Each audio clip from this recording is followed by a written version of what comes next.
안녕하세요. IT 찍먹 뉴스입니다. 오늘은 반도체 특별법으로 불리는 국가 첨단 전략 산업 경쟁력 강화 및 보호에 관한 특별조치법에 대해 다뤄보겠습니다. 이 법은 2022년 2월 3일 제정되었고 6개월간의 홍보 기간을 거친 후 8월 4일부터 시행됩니다. 법제처에서 법령 전문을 볼 수 있습니다. 약칭 국가 첨단 전략 산업법의 골자는 국가 전략 산업의 육성과 기술 보호에 초점을 맞춥니다. 특별법을 시행하기 위해 정부에서 컨트롤타워로 국가첨단전략산업위원회를 설립하고 국무총리가 위원장을 맡게 됩니다. 간사위원인 산업통상자원부 장관과 위원장을 포함해 20명 이내의 위원들로 구성됩니다. 위원회를 통해 전략산업 항목이 변경될 수는 있지만 현재 기준으로 크게 반도체, 배터리, 백신, 세 가지 기술이 국가전략 기술로 정의되어 있습니다. 실제로 2014년부터 시작된 중국의 반도체 굴기로 국내의 유능한 반도체 인력들이 중국으로 넘어갔습니다. 심지어 삼성전자에서 D램을 설계한 임원이 중국으로 이직을 추진할 때 삼성전자에서 이례적으로 전직금지 가처분 소송까지 했었습니다.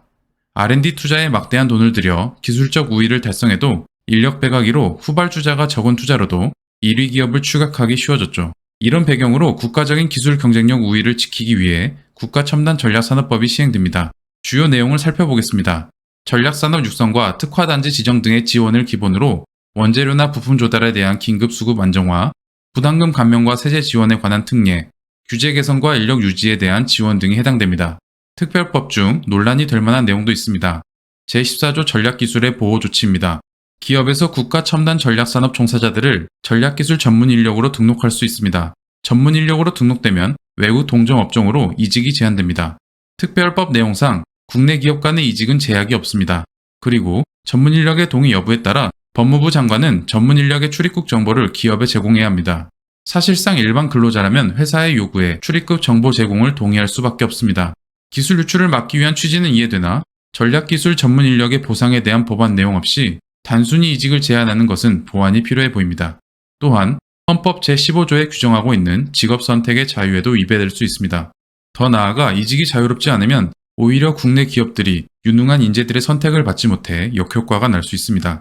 자유롭게 이직하면서 연봉과 커리어를 발전시켜야 할 시기에 이직 제한으로 성장의 기회를 박탈당하는 리스크가 있습니다. 앞으로의 국가 경쟁력은 기술 경쟁력에 있습니다. 첨단 산업 전략에서 기술 우위를 확보해야 대한민국의 경제와 지위도 함께 올라갑니다.